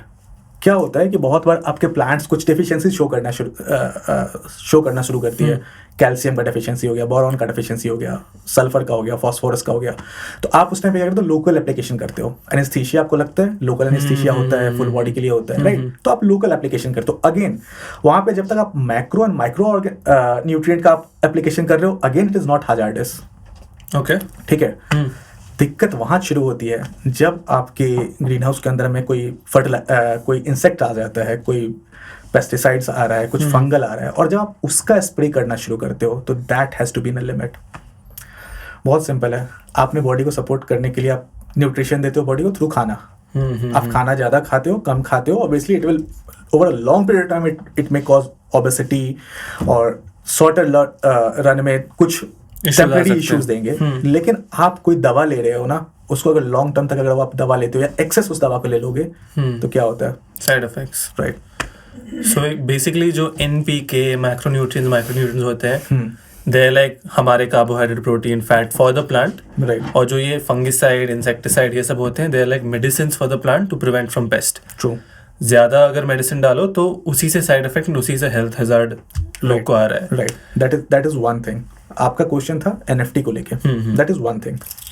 अब जब हम NFT की बात करते हैं तो एक ये भी एडवांटेज है हाइड्रोपोनिक फार्मिंग की, जब हम सबस्ट्रेट बेस्ड फार्मिंग करते हैं या फिर हम NFT फार्मिंग की बात करते हैं, या फिर बहुत सारे आते हैं, रॉकुल है, ग्रोडैन, ओएसिस क्यूब आता है, बहुत सारे अलग अलग टाइप की फार्मिंग्स होती हैं। जब हम इन सबस्ट्रेट्स की बात करते हैं तो सबसे इंपॉर्टेंट जो है ना वो ये होता है कि सबसे जो हमारी बॉडी के लिए खतरनाक है, that is heavy metal residue. What is that? Can you explain in simple terms? जो आप अगर हेवी मेटल का अगर कोई स्प्रे कर रहे हो या फिर किसी भी तरीके से आप हेवी मेटल प्लांट को दे रहे हो और उसका रेसिड्यू अगर रह जाता है फ्रूट्स के ऊपर, हेवी मेटल जैसे लेड सबसे टिपिकल है। तो अगर मोलिब्डेनम का भी एक लिमिट तक है, उसके आगे आप अगर दो तो हाँ, दैट इज नॉट गुड। तो जब आप इसके एक लिमिट है, परमिसिबल लिमिट, अगर उसके ऊपर आप देते हो, that will cause cancer, heavy metals. अब वो हेवी मेटल्स का सबसे बड़ा सोर्स क्या होता है, मतलब सबसे ज़्यादा कहाँ पाया जाता था, वो सॉइल में जब ग्रोइंग करते हो ना, कहीं कहीं पे सॉइल में हेवी मेटल्स प्रेजेंस होता है, पहले से ही प्रेजेंट होता है। जहाँ पे खासकर माइनिंग एक्टिविटीज़ होती हैं, ये सब चीज़ों की ना, जहाँ पे सीमेंट की फैक्ट्रीज होती हैं, तो इन सब जगह पे अगर सॉइल है, जनरली वहाँ पे हेवी मेटल्स आपको पाए जाएंगे। क्या अगर मैं सॉइल टेस्ट कराऊँ ये मुझे पता चलेगा? हाँ, आपको पूछना पड़ेगा उनसे कि आप मुझे कंप्लीट डिटेल निकाल के दो, ECPH। जनरली लोग क्या करते हैं, ECPH को देख के खुश हो जाते हैं, बट दैट इज नॉट। हम आज भी बात कर रहे थे इसके बारे में कि दैट्स वाई सॉइल टेस्टिंग कराना भी ज़रूरी है। मैं थोड़ा पिवट कर रहा हूँ क्योंकि ये डेंजरस मेटल्स हो सकते हैं आपके सॉइल में, हैं डेंजरस, और विदाउट ग्रोइंग करने ही आपका पहले से ही हेल्थ खराब हो रहा है। Right, true. तो क्या हो रहा है कि आपके सॉइल में आपको देखना क्या है, EC देखना है, pH देखना है, बाइकार्बोनेट्स लेवल क्या है, पहले से जो सॉल्ट्स हैं वो कितने हैं। लोग बोलेंगे अरे मैं तो आता है पेन आता है, उससे मैं TDS चेक कर लिया, मुझे तो सॉल्ट पता ही लग गया कितना है। बट आपको मल्टीपल सॉल्ट्स के लेवल को देखने होते हैं। इट्स नॉट अबाउट कि टोटल सॉल्ट कितना है, TDS will tell you total dissolved salt. आपको स्पेसिफिक सॉल्ट्स चाहिए होते हैं, बिकॉज कुछ सॉल्ट्स जो है that has a role to play. जैसे एक आपको सोडियम एब्जॉर्प्शन रेशियो निकालना होता है, if that is more than 4, आप इवन RO लगा लोगे वो सक्सेसफुल नहीं होने वाला है, आपको डिजायर्ड ECPH नहीं मिलने वाला है। ओके, ठीक है। उसके बाद उसमें हेवी मेटल्स हैं कि नहीं है, अगर हैं तो उसका प्रेजेंस कितना है, तो ये सारा कुछ आपके सॉइल रिपोर्ट में होना चाहिए। इंडिया में जनरली हम इतना इन डिटेल कंसिडर नहीं करते, हम बाइकार्बोनेट लेवल्स तक जाते हैं, सेपरेट सॉल्ट्स का टेस्ट करते हैं, बट मुझे पता नहीं अगर कुछ लोग कंसर्न हैं इसको लेके, बट बहुत कम ऐसे फार्मर्स हैं जो कि हेवी मेटल तक जाते हैं कि मुझे हेवी मेटल का भी देखना है, because after it will eventually impact the consumer without the consumer और द गेटिंग एग्जैक्टली। तो अभी क्या हुआ कि ये तो एडवांटेज हो गया हाइड्रोपोनिक का, बट अब जब NFT फार्मिंग की आपने बात की है, इसके लिए मैंने इतना सारा कुछ आपसे डिस्कस किया। NFT फार्मिंग का एक सबसे बड़ा चैलेंज है कि जब NFT करते हो तो NFT के जो चैनल्स बन रहे हैं, मतलब आपके जो भी एग्रीकल्चर इक्विपमेंट्स बन रहे हैं ना, वो सारे आपके एग्रीकल्चर इक्विपमेंट्स जो है ना, वो फूड ग्रेड मटेरियल से बनना चाहिए। अगर उस एग्रीकल्चर इक्विपमेंट में भी हेवी मेटल का अंश है तो वो आपके प्लांट्स में आ जाएगा। तो हाइड्रोपोनिक्स भी कर रहे हो तो मेक श्योर कि आप जिसमें कर रहे हो वो फूड ग्रेड से बना हो, right, because it's safe to consume. तो it is right to say कि हाइड्रोपोनिक्स में ऑब्वियसली सॉइल के जो लिमिटेशंस हैं वो हटा देता है ऑल टुगेदर। थ्रू NFT ये जो हेवी मेटल्स हैं, you are able to avoid all of this. NFT नहीं ओनली, आप अगर ग्रो बैग्स भी यूज कर रहे हो, आप ट्रब्स भी यूज कर रहे हो, तो यू शुड बी अवेयर कि हाँ ठीक है, इसमें हेवी मेटल का कोई अंश तो नहीं है, वो तो यूज नहीं हुआ है, ठीक है। फिर आप उसमें ग्रो कर रहे हो, देन योर तो फिर आपका सही है। फिर then you only will have to concern about कि उस पर कितना पेस्टिसाइड्स का स्प्रे हुआ है, फंजीसाइड, पेस्टिसाइड, इनका कितना स्प्रे हुआ है। If that is within the permissible limit, you are eating clean food. At least for me, हमें यहाँ से स्टार्ट करना चाहिए। अंडरस्टूड। सो एक थिंग तो क्लियर है, लाइक अभी काफ़ी समय बाद ऑर्गेनिक का बहुत क्रेज था, देन आई अंडरस्टूड कि ऑर्गेनिक 100% कुछ होता है नहीं, ट्रू, परमिसिबल लिमिट्स होते हैं सबके। तो मैं ये समझ रहा था, how are these organic grow, जैसे आपने अभी पेस्ट मैनेजमेंट का बात किया, पेस्टिसाइड, ये ऑर्गेनिक ग्रोअर्स कैसे ये पेस्ट को मैनेज कर रहे हैं without using excessive fertilizers while being in the permissible limit, और अगर ये लोग कर रहे हैं तो बाकी सब लोग क्यों नहीं कर रहे हैं if it's much better? Right. तो ऑर्गेनिक फार्मिंग इंडिया में बहुत सारे लोग कर रहे हैं, और ऑर्गेनिक फार्मिंग में आज भी एक प्रीमियम मिल रहा है लोगों को जो ऑर्गेनिक ग्रो कर रहे हैं, जिनके पास सर्टिफिकेशंस हैं टू प्रोड्यूस, राइट। मतलब सर्टिफिकेशन टू प्रोड्यूस, मतलब वो प्रोड्यूस नहीं, उनको सर्टिफिकेट दिखाने को है जिनके पास। तो अभी सबसे बड़ा चैलेंज क्या है ना ऑर्गेनिक फार्मिंग का, आपको ईल्ड सेम नहीं मिलता है इन ऑर्गेनिक फार्मिंग से। कम मिलता है जो आप 100% एब्सोल्यूट तो कुछ नहीं होता है, मतलब जो ऑर्गेनिक फार्मिंग से आपने जो कहीं समझा होगा, सुना होगा, पढ़ा होगा, उससे ये मतलब है कि वो लोग बायो फंजिसाइड यूज करते हैं, बायो पेस्टिसाइड यूज करते हैं, ठीक है। ओके, हाँ, तो बायो डालने का मतलब क्या होता है चेंज? मतलब ये केमिकली बना हुआ नहीं है, ये इतना इम्पैक्ट नहीं करता है बॉडी को, that is the term bio वहाँ पे आया है। तो bio pesticide, bio fertilizers use कर रहे हो आप, तो फर्टिलाइजर्स अगेन मैं बोला, फर्टिलाइजर आप थोड़ा ज़्यादा भी दोगे तो प्लांट में टॉक्सिसिटी आता है, प्लांट मर जाएगा आपका। जो सबसे बड़ा चैलेंज ऑर्गेनिक फार्मर्स के सामने आ रहा है ना, वो ये है कि they are not able to maintain the same level of yield. ठीक है, ये एक सबसे बड़ा चैलेंज है उनके पास। दूसरी चीज़ क्या है कि ऑर्गेनिक फार्मिंग जब आप कर रहे हो तो आपको सॉइल में ही करना होता है, बिकॉज सॉइल के पास ऑटोमेटिकली सर्टेन न्यूट्रिएंट्स होते हैं जो वो प्लांट्स को देता है, जो कि न्यूट्रिएंट शायद उस फॉर्म में आपको नहीं मिल पाए जो प्योर ऑर्गेनिक फार्मर्स यूज़ करते हैं। तो इसके लिए still they are doing even जब सॉइल में भी आप कर रहे हो, ऑलरेडी इंडिया में कुछ फार्म्स एग्जिस्ट करते हैं। इवन मैं एंड लाइक एग्रीप्लास्ट एंड हम लोग ने प्रोजेक्ट्स भी सप्लाई किए हैं कुछ कंपनीज को, they are purely into the organic.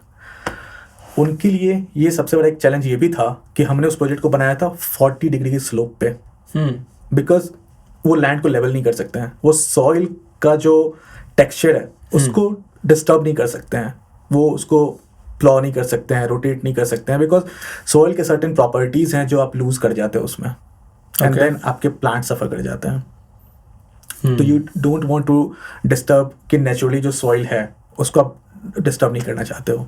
Interesting. सो देखिए, हेल्थ दो अगेन ऑर्गेनिक फार्मिंग लोग कहते हैं for healthier produce, but now keeping in mind the soil degradation everything, लोग कह रहे हैं हाइड्रोपोनिक्स में भी हम जाने वाले हैं to a large extent, and hydroponic का produce is a lot healthier because आप controlled amount of nutrition and fertigation crop को दे पा रहे हो, एंड आपका yield quality is much better, fertiliser use is much better, right?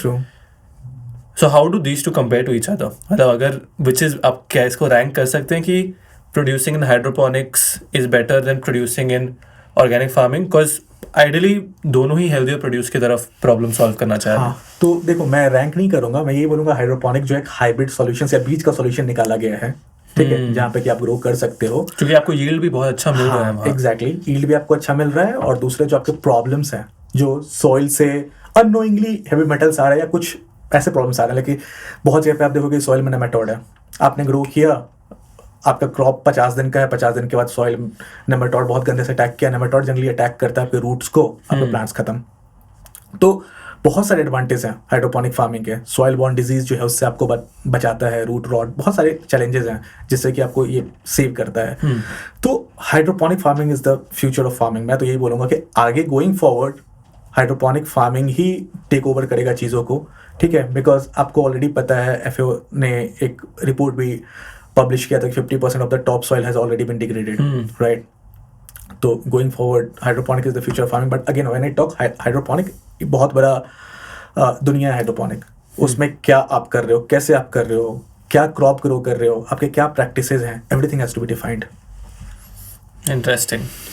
So I feel hydroponic is definitely an opportunity. People who are watching this can look out for it. Exactly. Talking about opportunities, मैं एक और article पढ़ रहा था जिसके बारे में आपसे बात करना चाहूँगा, that post harvest जो होता है almost losses that amounts to 1,52,000 crores in India. I mean, बहुत सारे लोग शायद पोस्ट हार्वेस्ट क्या होता है वो ना समझे। लेट्स स्टार्ट बाय एक्सप्लेनिंग कि क्रॉप के डिफरेंट स्टेजेस क्या होते हैं। पहले हम ग्रोइंग करते हैं, पहले प्लानिंग करते हैं, फिर ग्रोइंग करते हैं, फिर आपका हार्वेस्ट और प्रोडक्शन आता है, then comes post harvest, right? ठीक है, वहाँ क्यों हम लूज कर रहे हैं? What is this amount? मैं बताता हूँ, इसका बहुत अच्छा कैलकुलेशन है। मैंने इनफैक्ट अभी थोड़े दिन से मैंने इस पर कुछ काम करना भी शुरू किया है। हो सकता है कि एज एन एग्रीप्लास्ट में हम सब लोग मिलकर कुछ इसका सॉल्यूशंस पे काम कर रहे हैं। It may take 2 years 3 years but we can develop something about it, ठीक है। पोस्ट हार्वेस्ट होता क्या है? आपने प्लांट को ग्रो किया, आपके फ्रूट्स हैं, अपने फ्रूट्स को प्लग कर लिया। अब जैसे ही आपने पेड़ से प्लग किया, वहाँ से आपकी पोस्ट हार्वेस्ट मैनेजमेंट शुरू हो जाती है। जैसे ही वो पेड़ से फ्रूट या वेजिटेबल निकले, पोस्ट हार्वेस्ट, अब आपका पोस्ट हार्वेस्ट मैनेजमेंट यहाँ से शुरू हो जाता है। अब ये सोचो कि कितनी छोटी छोटी चीज पे डिपेंड करता है कि आपने हार्वेस्ट किया, राइट? अब जैसे ही आपने हार्वेस्ट किया, आपने उसको हार्वेस्ट करने के बाद तुरंत उसका फार्म हीट को स्टार्ट किया या नहीं किया? Farm heat, okay. अगर आप जब हार्वेस्ट कर रहे हो, आप 12 बजे हार्वेस्ट कर रहे हो, तो उस टाइम पे टेम्परेचर होता है 35 डिग्री सेल्सियस हो, आपने 35 डिग्री सेल्सियस पे फ्रूट को हार्वेस्ट कर लिया। बट किसी भी फ्रूट का हार्वेस्टिंग के बाद जो लाइफ है, बिकॉज तब तक क्या हो रहा है आप समझो, प्लांट अपने आप में कूलिंग मैकेनिज्म होता है प्लांट में, प्लांट ट्रांसपायर करता रहता है, कूल करता रहता है खुद को, फ्रूट्स को, सबको न्यूट्रिएंट बना के। अब तो इसको फ्रेश न्यूट्रिएंट नहीं मिल रहा है, अब जो इसको स्टोर्ड न्यूट्रिएंट है उसको कितना ज्यादा दिन ये चला पा रहा है, that will define itself life, right? Correct. आपने प्लग किया, आपने फार्म हिट निकालने में कितना टाइम लगाया, राइट? इंडिया में प्रैक्टिस क्या है, आप प्लग करते हो, प्लग करके उसको ग्रीन हाउस में ही छोड़ देते हो। आप पूरे ग्रीन हाउस को प्लग करते हो 50 कैरेट 100 कैरेट, फिर आप उसको ले जाके कहीं रखते हो, राइट। उसका भी कंडीशन है कि आपको 5 डिग्री सेल्सियस के अंदर रखना है उसको। अगर सेल्फ लाइफ उसको मैक्सिमम आपको शेल्फ लाइफ पे जाना है, किसी का 1 वीक हो सकता है, किसी का 2 वीक हो सकता है। ये एक हो गया। दूसरा, इंडिया में आप देखो कि प्लग जो लोग करते हैं ना, तो प्लग करते हैं दोपहर को, बिकॉज हम लोग सारा काम करते हैं ना, लेबर डिपेंडेंट काम करते हैं। इवन ग्रीन हाउस में जब अपन जाएंगे, अगर डिस्कशन करते हैं टेक्नोलॉजी की, कैसे ऑपरेशन की, तो वहाँ भी मैं आपको एक्सप्लेन करूंगा। तो ये एक्टिविटीज़ जो है ना, ये टाइम बाउंड एक्टिविटीज़ हैं। आप इसको अपने मन से नहीं कर सकते कि मेरा लेबर 10 बजे आया तो मैं 12 बजे हार्वेस्टिंग करूंगा। ये हर क्रॉप के लिए अलग होता है? नहीं, सारे क्रॉप के लिए हार्वेस्टिंग प्रैक्टिस तो सेम रहेगा। ओके, तो क्या what is the best harvesting practice? आप सुबह करो बिल्कुल, जब टेम्परेचर आपका सबसे अच्छा है, या फिर शाम को करो, ताकि वो हीट नहीं आए इसमें, राइट। फार्म हीट वाले फैक्टर से आप बच जाओगे। दूसरा चीज़ आप समझो, मैं आपको बताऊं, सिंस आपने लॉस की बात कही थी, तो 13-14% to 35%, this is the data for the harvest loss, post harvest loss. आप मान लो कि 100 टन उगा रहे हो, उसमें से 15 से लेके 30 टन तक आप लॉस कर दे रहे हो post harvest. Like why? It's very surprising to think कि इतना। एग्जैक्टली, बिकॉज हम उस पर काम नहीं कर रहे हैं। मैं फिर से बता रहा हूँ कि ये अंडरस्टैंडिंग, लाइक नॉलेज, ये नॉलेज गैप है, लोग को ये पता नहीं है। ऐसा नहीं कि बहुत सारे लोग इंटेंशनली इसको कर रहे हैं। तो आप ये कह रहे हैं कि शायद किसान भी नहीं जानते हैं कि वो खुद लॉस कर रहा है? एग्जैक्टली, नहीं, लॉस उनका हो रहा है, ये उनको पता है कि लॉस हो रहा है, बट उनको ये नहीं पता कि ये करने से ना इतना शेल्फ लाइफ कम हो जाएगा मेरा। Do get my point? कि मैं हार्वेस्ट किया उसको दिन को, it will impact my self life, ये उनको नहीं पता है। ठीक है, मैं उसको गंदे पानी से अगर धो दिया, या फिर सेम पानी से ही पूरे फ्रूट्स को, मतलब कि बहुत सारे लोग क्या करते हैं कि धोते हैं उसको, टैंक में डालते हैं, मतलब हार्वेस्ट के टैंक में डालें, धो के रखे इसको, फिर सेम वाले में आप दूसरे को डालें। अब इस वाले जो फ्रूट जो ने आपने पहले वॉश किया, उसमें कुछ माइक्रो ऑर्गेनिज्म था, नेक्स्ट वाला है उसमें नहीं भी है, तो उस वाले में पूरे में, या फिर आपने लेट से कि 10 टन हार्वेस्ट किया, 10 टन को आपने टैंक में डाल दिया, उस टैंक में 2, 3, 5 फ्रूट्स भी थे जिसमें कुछ ऐसे हार्मफुल माइक्रो ऑर्गेनिज्म है, बैक्टीरिया है, तो that will spread to everything.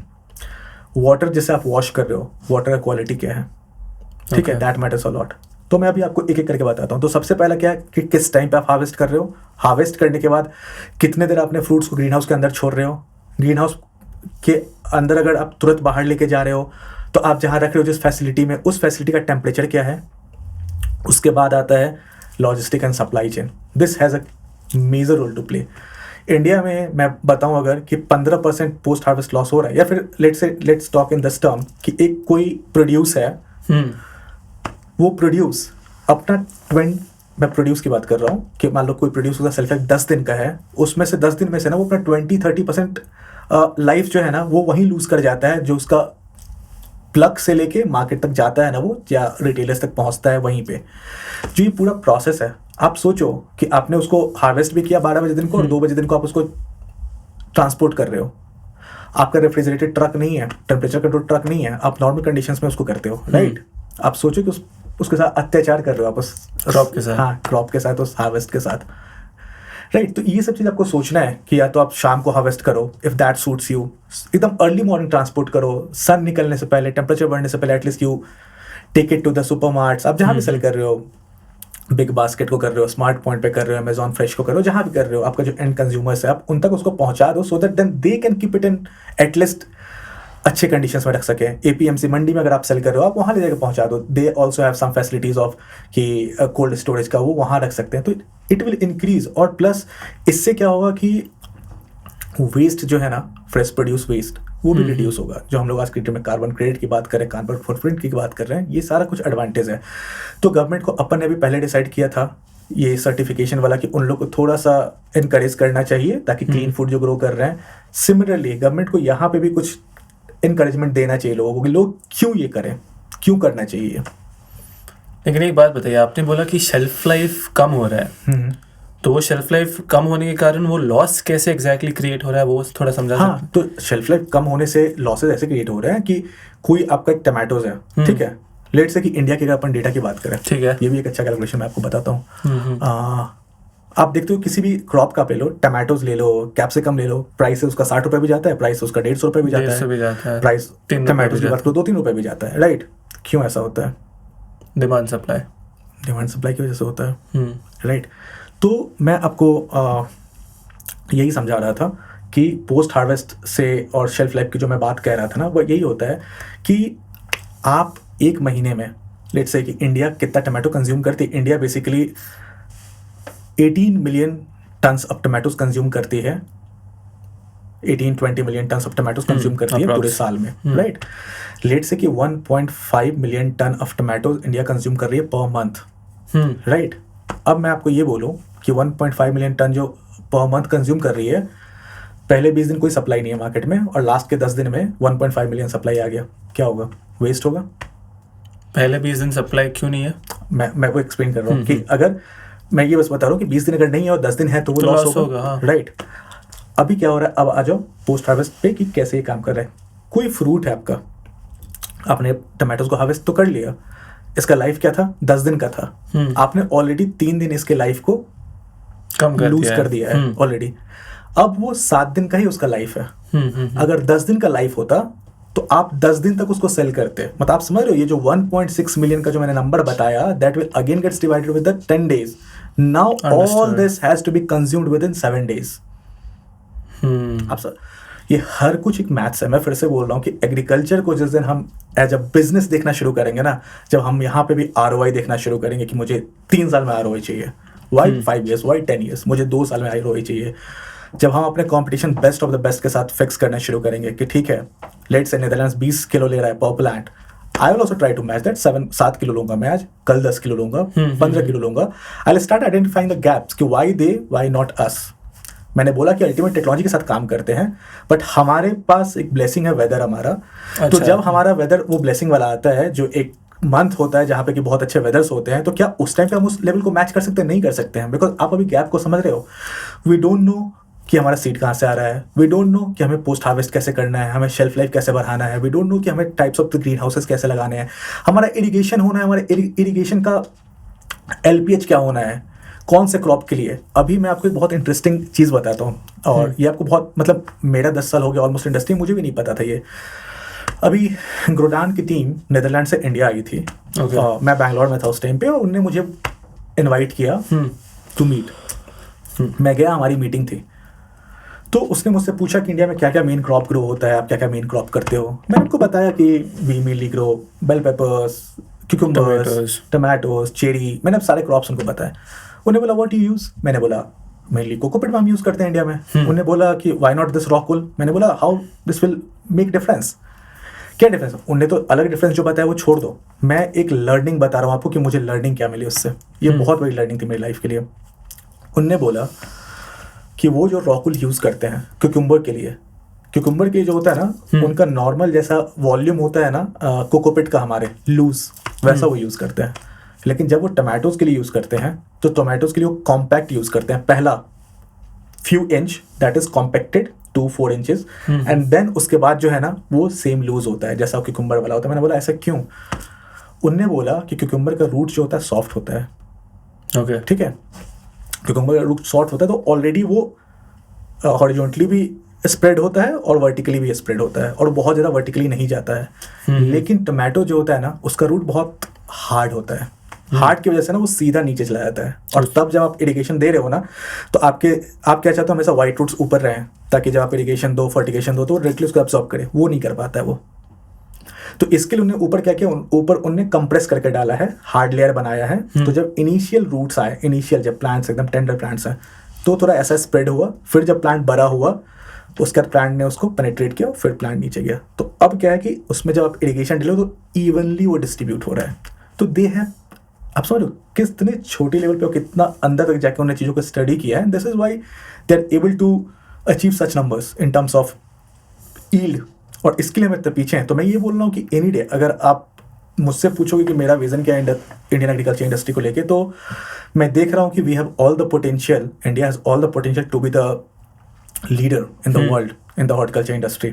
ठीक है, बस ये जो गैप है नॉलेज का, और मैंने देखा ये एक बहुत बड़ा कंसर्न भी है इंडिया में, कि लोग अपग्रेड होने को रेडी नहीं है इन terms of knowledge. Green house सबको लगाना है, पैसा सबको कमाना है, सीखना नहीं है, सीखना किसी को नहीं है। ये सबसे टफ चीज़ है। आप अगर डॉक्टर बनकर पैसा कमा रहे हो, डॉक्टर के लिए भी आपने 6 साल पढ़ाई की है MBBS के लिए सिर्फ, और MBBS पे आपको 35,000 रुपये की सैलरी मिलती है 50,000 की, राइट। आप फिर MS करते हो, तो उसी तरीके से आप, और एग्रीकल्चर आप क्या चाहते हो, मैं पहले दिन करूँ और बस मैं प्लांट लगाऊँ और मुझे 60 टन ईल्ड आना शुरू हो जाए, तो this will never happen. You have to understand each, आपको एक हायरार्की डिसाइड करना पड़ेगा, right from planning of the project, studying the market, वहाँ से लेके seed, substrate, irrigation, types of the green house, आपका जो प्लांट है आप ग्रो कर रहे हो, समर के लिए है, विंटर के लिए, वो सीड से डिसाइड होगा, हार्वेस्ट, पोस्ट हार्वेस्टिंग आप कैसे कर रहे हो, पोस्ट हार्वेस्टिंग के बाद आप लॉजिस्टिक कैसे कर रहे हो। जैसे मैंने आपको बोला, आप दिन को नहीं कर सकते हो, अगर आप रेफ्रिजरेटेड व्हीकल आप नहीं कर सकते हो अफोर्ड, तो आप रात को करो एटलीस्ट, जब टेम्परेचर थोड़ा अच्छा हो, या अर्ली मॉर्निंग कर दो जब टेम्परेचर थोड़ा अच्छा हो। वाह, बहुत ज़्यादा नॉलेज मिल रहा है आपको, you know, through this conversation. So moving ahead, can I से कि पोस्ट हार्वेस्ट भी एक बहुत बड़ा अपॉर्चुनिटी है for people to focus in any day. Already India में बहुत सारी कंपनीज हैं जो कि सप्लाई चेन एंड लॉजिस्टिक में काम कर रही हैं, but they have to think even at this angle, या तो एटलीस्ट आप जिन जिन फार्मर्स से अटैच्ड हो, जिनका आप हार्वेस्ट खरीद रहे हो और ले जाके सेल कर रहे हो, एटलीस्ट उन फार्मर्स को तो आप एजुकेट करना शुरू करो। हो सकता है इन कंपनीज को भी शायद इस चीज की नॉलेज ना हो, मतलब उनको ये पता है कि post harvest loss in factor से हो रहा है, बट कैसे उसको ऑप्टिमाइज किया सकता है, तो एटलीस्ट आप जाओ अपने फार्मर को बताओ तो कि हार्वेस्टिंग कैसे करना है, किस टाइम पे हार्वेस्टिंग करना है, right, that will help them. और ये आप कह रहे हैं ये यूनिवर्सल है, सारे क्रॉप्स के लिए सिमिलर रहता है, यूनिवर्सल है।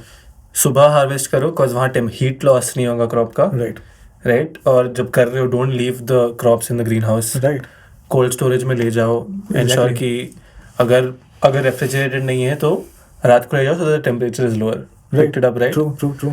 सो दीज फैक्टर्स आप कह रहे हैं, इससे आपका पोस्ट हार्वेस्ट लॉस काफी कम हो सकता है, राइट, एंड जो वो डिमांड सप्लाई का गैप होता है that can be reduced a lot. हाँ, तो ये बेसिकली आपको हेल्प करेगा फ्लैटनिंग द प्राइस कर्व, कि कभी मार्केट ऐसा नहीं होगा कि बहुत ज़्यादा सप्लाई हो गया, कभी मार्केट में ऐसा नहीं होगा कि बहुत ज़्यादा डिमांड हो गया, राइट। मैंने वो भी आपको बताया कि वो क्यों होता है। It makes sense, makes a lot more sense.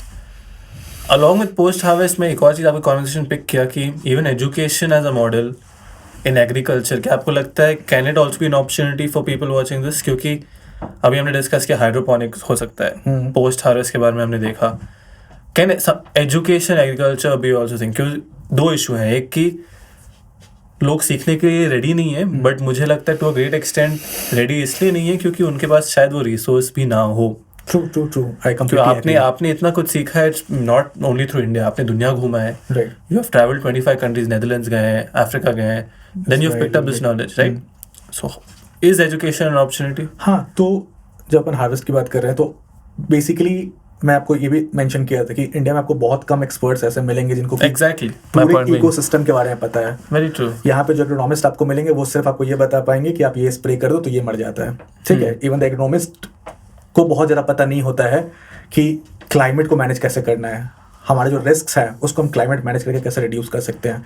तो जो बेसिक है इन पूरे डिस्कशन का वो यही है कि एजुकेशन इज़ लैकिंग। आज की डेट में इतने सारे स्टार्टअप्स बन रहे हैं, कंपनीज बन रही हैं, कोई ग्रो कर रहा है, कोई लॉजिस्टिक में काम कर रहा है, कोई सप्लाई चेन में काम कर रहा है, बट इंडिया को नेक्स्ट स्टेप पे जाना है, नेक्स्ट लेवल पे जाना है, लीडर बनना है इस इंडस्ट्री का, तो एजुकेशन जो कि सबसे बेसिक चीज़ है ना, that is what is lacking. हमें वहाँ काम करना पड़ेगा, हमें उसको सही करना पड़ेगा। बट आपको लगता है is this something the government has to do और द प्राइवेट सेक्टर? मतलब see it will be a joint effort, ठीक है। सिर्फ प्राइवेट चाहेगा कर सकता है, already if you know we as Agriplast हमारा हमेशा से यही अप्रोच रहा है, वी एजुकेट आवर फार्मर्स। आप हमारे फार्मर्स के पास जाओ, आप हमारे एम्प्लॉय से बात करो, आपको ये समझ में आएंगे कि हम लोग सिखाना चाहते हैं साउंड, ठीक है। बाकी जो है इंडस्ट्री से आपको थोड़े साउंड दिखेंगे, मिलेंगे वो, बट अगेन इंडस्ट्री का साइज इतना बड़ा है। मैंने आपको बोला 52% जो है वो लैंड हमारे पास जो है वो एग्रीकल्चर लैंड है। हम 1 लाख हेक्टेयर पे अभी बात कर रहे हैं, right, but where we have to reach 20-25 lakh hectare, if not China at least 15 lakh hectare पे तो हमको करना पड़ेगा फूड सिक्योरिटी के लिए, एंड उसके लिए हमें ये चाहिए ही चाहिए। तो ये जॉइंट होना चाहिए एफर्ट गवर्नमेंट की तरफ से। अगेन गवर्नमेंट का हमेशा बहुत एक की रोल प्ले करना होता है किसी भी कंट्री ग्रोथ में। आप चाइना का जाके स्टडी करो, आप नेदरलैंड्स का देखो। मैं नेदरलैंड्स के साथ बहुत सारे उनके क्या बोलते हैं उसको, मिशन बोलते हैं वो लोग, PIB मिशन, कुछ मिशंस होते हैं उनके, उसमें मैं 1-2 में मुझे शामिल होने का मौका मिला था। मैंने उनसे सीखा कि how the government push the entire industry कि दूसरी कंट्रीज में जाके हम अपनी टेक्नोलॉजी को कैसे इस्टेब्लिश करें। तो गवर्नमेंट हैज़ अ की रोल टू प्ले। तो ये दोनों वर्टिकल पे काम करना पड़ेगा, प्राइवेट ऑर्गेनाइजेशंस को ऑल्सो एंड द गवर्नमेंट्स को ऑल्सो। इंटरेस्टिंग। और क्या आपको अपॉर्चुनिटीज दिख रहा है guys? I am just curious now. काफ़ी इंटरेस्टिंग बात हो गई, पोस्ट हाउस के बारे में बहुत कुछ सीखा। मैंने कभी भी उस स्टैंड पॉइंट से नहीं देखा था कि how it's affecting demand and supply. Do you think there are more such option? अभी एआई का ग्रोथ बहुत हो रहा है, आईओटी बहुत तेज़ी से बढ़ रहा है, बट मेरा ऑनेस्टली ये मानना है कि जहाँ बेस भी उतना स्ट्रांग नहीं है, can these technologies make a difference, और do you see some other opportunities जहाँ लोग फोकस कर सकते हैं? आज आप काम करना शुरू करोगे, 5 साल में चीज़ें वैलिडेट होनी शुरू होती हैं। एआई, मशीन लर्निंग, मैं आपको बता रहा हूँ कि ये एग्रीकल्चर को नेक्स्ट लेवल पे ले जाने में सबसे ज़्यादा हेल्प करने वाला है। आप खुद सोचो कि आपके पास एक मशीन है या आपके पास सर्टेन सिस्टम्स हैं, डेवलप्ड हैं, जो कि reading the data, predicting the data, आपको ये बोल सके। ठीक है, मैं मिला था 1-2 कंपनी से जो कि ये करती हैं, नंबर ऑफ ट्रसेस गिनती हैं कि हर वीक कितना ट्रस आया, कितने फ्लावर्स आ रहे हैं, based on that, based on the past year data, वो आपको ये बताती है कि आपका ईल्ड कितना आएगा इस साल। तो अगर if you have that forecast कि मैं इस वीक में इतना ईल्ड हार्वेस्ट करने वाला हूँ, मैं नेक्स्ट 2 वीक्स में मैं इतना ईल्ड हार्वेस्ट करने वाला हूँ, क्या आप अपने सेल्स को उसी अकॉर्डिंगली प्लान नहीं कर सकते हो कि मुझे कहाँ कहाँ सप्लाई करना है? आप कह रहे हैं using AI and technology to predict harvest cycles. So उससे क्या होगा? You'll be able to meet market demand. हाँ, आपको पता होगा कि आज की डेट में मार्केट में डिमांड है इस चीज़ का, ठीक है, और मैं ग्रो कर रहा हूँ तो मेरा ईल्ड इतना आने वाला है, या फिर प्रोबेबली इस मार्केट में डिमांड नहीं है, हो सकता है आज के डेट में बैंगलोर की मंडी में डिमांड नहीं है, लेकिन शायद तमिलनाडु के नेबरिंग मंडीज में ये डिमांड हो सकता है। एंड इवन मेरा एक छोटा सा एडवाइस फार्मर्स के लिए भी है कि एटलीस्ट गवर्नमेंट जो सपोर्ट कर सकती है कर रही है, जो लैकिंग है वो लैकिंग है, बट आप अपने लेवल पे क्या कर सकते हो? ठीक है, तो अभी एफपीओज का कॉन्सेप्ट इंडिया में आया है, 2, 4, 5 एफपीओज काम कर रहे हैं, जितने भी एफपीओज काम करें एक्टिवली, और एफपीओज होना चाहिए। एफपीओज नहीं होना चाहिए तो कम्युनिटी लेवल पे फार्मिंग्स होनी चाहिए। मान लो कि आपके पास तो कोई पावर ही नहीं है ना एज ए ग्रोअर, आप जब बाय कर रहे हो तब भी आपके पास पावर नहीं है, यू आर नेगोशिएटिंग फॉर 1 एकड़, 1/2 एकड़, 2 एकड़, 10 एकड़ ऑफ सीड या सप्लाई। जब आप सेल भी करो तो आपके पास इतना हार्वेस्ट नहीं होता है कि आप नेगोशिएट कर पाओ अपने टर्म्स पे, लेकिन जब आप 5, 8, 10 ग्रोअर्स मिल के करोगे तो आपके पास वो पावर होगा खरीदने में भी, बेचने में भी।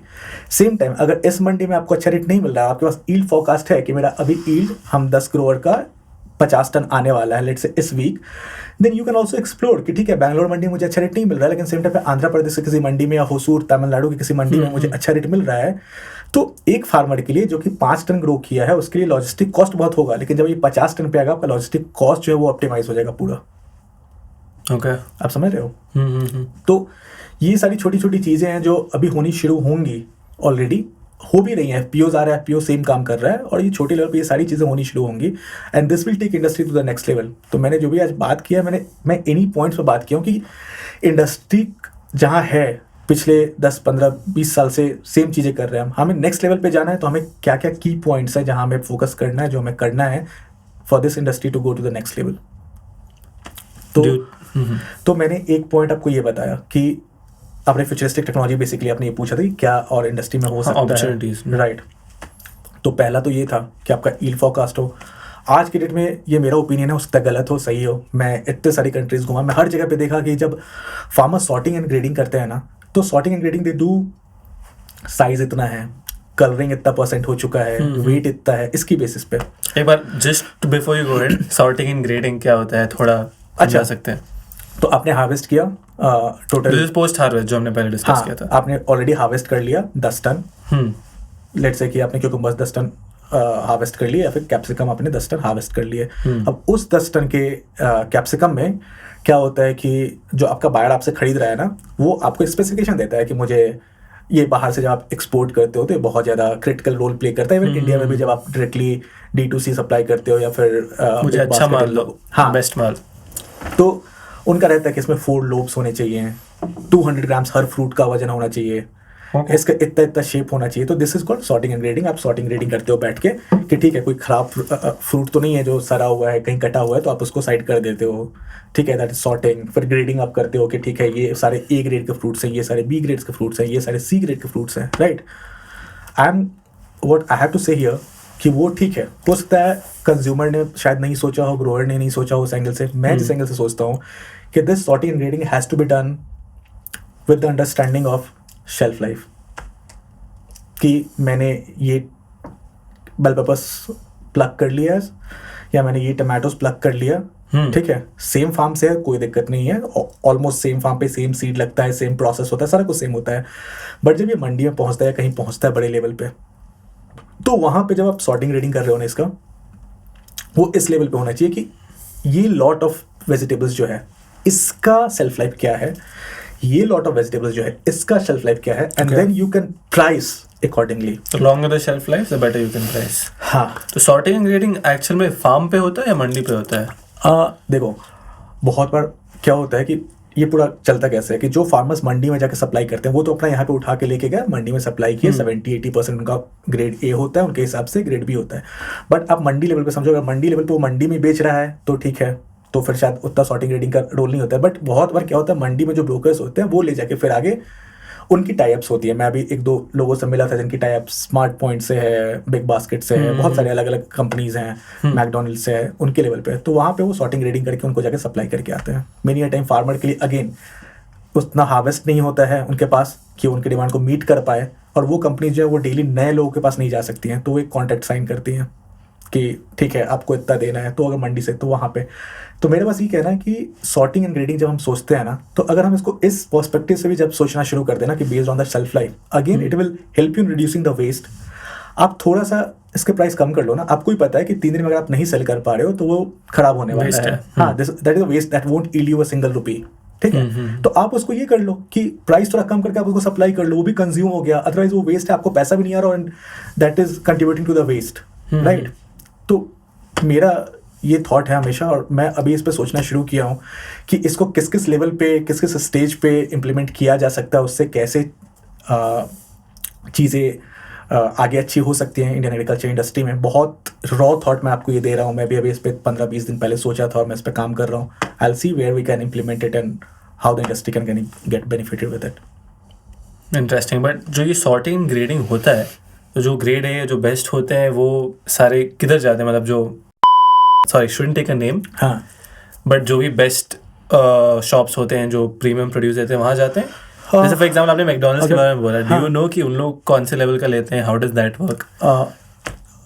मुझे थोड़ा बहुत आइडिया है, मुझे फ्लोर से कनेक्टेड हूँ, आई वोंट डिस्क्लोज किस लेवल का लेते हैं, कैसा लेते हैं, बट मैं ये बताऊंगा बस कि हाँ, जो simple it's the game of कि आपको बेस्ट चाहिए, ए ग्रेड चाहिए, इसका ये प्राइस है, if you can afford that you buy grade A. How is the price अब आपको पता है कि मंडी में 20% का प्रीमियम होता है। एक बात मुझे समझ नहीं आ रहा है कि आप सेम पॉली हाउस में सेम क्लाइमेटिक कंडीशन से आपको ये वेरिएशन मिल क्यों रहा है इन द फर्स्ट प्लेस? हाँ, तो मैंने इसलिए बोला कि व्हेन मंडी वाला जब कलेक्ट करता है तो एक सेम पॉली हाउस से नहीं करता है, वो डिफरेंट अच्छा, तो ये ग्रेडिंग हो रहा है फॉर द एंटायर प्रोड्यूस? हाँ, एंटायर प्रोड्यूस। ओके, मैं 10 टन 15 टन 20 टन को ऑप्टिमाइज करके ही क्या ही कर लूंगा। मेरा तो कंसर्न ये है ना कि 18 मिलियन टन जो ग्रो हो रहा है, अगर मैं उसमें कुछ कर पाऊँ, वेस्ट में कंट्रीब्यूट कर पाऊँ, अगर मैं 10% प्रोड्यूस का भी शेल्फ लाइफ बढ़ा पाऊँ, तो that will be a big number. तो एक पॉली हाउस से ग्रेड ए टन निकलेगा पूरा, दूसरे कहीं हो सकता है ओपन फील्ड से grade C, just an example. Exactly, everything reaches out to you know mandi, फिर वहाँ पे जाके वो कैसे करते हैं, उसका अलग वो रखते हैं, एक जगह मिला के रखते हैं, आगे कैसे सप्लाई करते हैं। तो हाँ, दिस इज एक कॉम्प्लेक्स पूरा सिस्टम है जिसको कि डिफाइन करने की जरूरत है, बिकॉज ये बहुत एक सीवियर इश्यू हो रहा है। मैं पूरे वर्ल्ड की बात करूं, पूरे वर्ल्ड में खाना इतना उगता है कि दुनिया खा सकती है, हार्डली कुछ गैप है, बट देन 30% का जो ये लॉस है ना post harvest, this is causing, मतलब यही जो है, यही बहुत बड़ा एक क्वेश्चन खड़ा कर दे रहा है फूड सिक्योरिटी के ऊपर, जो ये पोस्ट हार्वेस्ट लॉस है 15 to 30% का, डिपेंडिंग ऑन कंट्रीज। सो अगर ये एड्रेस नहीं किया जाए, it can be a bigger problem in the future. मतलब यस, फूड क्राइसिस आने वाला है, जैसे आपने food crisis is one thing, again when we talk of the nature environment, तो वहाँ भी तो ये वेस्ट जा ही रहा है, right. You are using more, and अब उस एक्स्ट्रा हार्वेस्ट को ग्रो करने के लिए आप ये देखो ना, आप सिर्फ ये मत देखो, आप तो बोलोगे कि ये ऑर्गेनिक वेस्ट है, बट आप उसको ग्रो करने के लिए आपने कितना फर्टिलाइजर यूज किया, आपने कितना केमिकल यूज किया, आपने कितना पेस्टिसाइड यूज किया, आपके जा रहे हैं, वो कहाँ से मैन्युफैक्चर हुआ है, किस चीज को यूज करते हुए मैन्युफैक्चर हुआ है, उसका मैन्युफैक्चरिंग प्रोसेस क्या रहा है, how much damage it had caused to environment, आप उसको पॉली हाउस में यूज कर रहे हो, उससे कितना ग्रीन हाउस गैस का वो हुआ है, तो ये सारा कुछ आपको समझना पड़ेगा। एक चीज़ तो आपने बोला, इसे हार्वेस्ट प्रेडिक्शन हो सकता है, then sorting and grading is a solution. Right, just to give piece of advice to a general किसान जो ये शायद पॉडकास्ट देख रहे हो, वो क्या कर सकता है टू इंश्योर कि उसका ये पोस्ट हार्वेस्ट लॉस कम हो जाए? जैसे आपने बहुत सारे पॉइंट बताए, right just to give a point of advice, आपने बोला कि फार्म में नहीं रखो, राइट ट्रांसपोर्टेशन का टाइमिंग देखो, is there anything else he should focus on? सबसे पहले जो सबसे छोटे किसान है, मार्जिनल फार्मर्स, अगर मैं उनकी बात कहूँ तो उनके पास ये सारे आज के डेट में एडवांटेजेस नहीं होते हैं, ये सारे रिसोर्सेज उनके पास नहीं होता है। तो उनको तो बस इतना करना चाहिए कि भैया तुम अपने प्लकिंग का टाइम चेंज कर लो, तुम जिस टाइम पे ट्रांसपोर्ट कर रहे हो उसको चेंज कर लो, राइट। आप जब एटलीस्ट उसको हार्वेस्ट करो तो उसको पूरे दिन ग्रीन हाउस के अंदर मत छोड़। मान लो आपने सुबह प्लग कर लिया और फिर आपको पिक जो होगा, जो आपकी गाड़ी आएगी वो तो शाम को आएगी, तो आपने ग्रीन हाउस में ही छोड़ दिया। ये मत करो, कम से कम उसको जहाँ रखियो उसके ऊपर कुछ नहीं होता तो कॉटन कपड़ा डाल दो, उस पर कुछ पानी डाल दो थोड़ा सा, ताकि जब वहां से हवा फ्लो हो रहा है तो एटलीस्ट इवेपोरेशन से कुछ उसको ठंडा मिल रहा है। बेसिक जुगाड़ टेक्नोलॉजी। हाँ, कम से कम उतने लेवल पे करना शुरू करो, बिकॉज आप करना शुरू करोगे तो आप नेक्स्ट लेवल पे पहुंचोगे। आप पहले दिन ही बेस्ट टेक्नोलॉजी पे नहीं पहुंच सकते हो। जैसे आपने कहा फोकस ऑन ऑप्टिमल। एग्जैक्टली। तो आप वहां से शुरू करो, फिर आता है कोल्ड स्टोरेज। फिर अभी इंडिया में थोड़े दिन पहले बहुत अच्छा मैंगोज को लेके वो इंडिया मैंगोज अभी एक्सपोर्ट करना शुरू किया है। That is because the gamma ray radiation. That is again technology कि आप गामा रे से ट्रीटमेंट कर देते हो जिससे कि शेल्फ लाइफ इंक्रीज हो जाता है। Okay, that's new. You treat the fruits with the gamma, but again उसका जो सेटअप कॉस्ट है that is only 6 to 10 CR। Post harvesting India में बूम नहीं हो रहा है। वो किसान को खुद सेटअप करना पड़ेगा।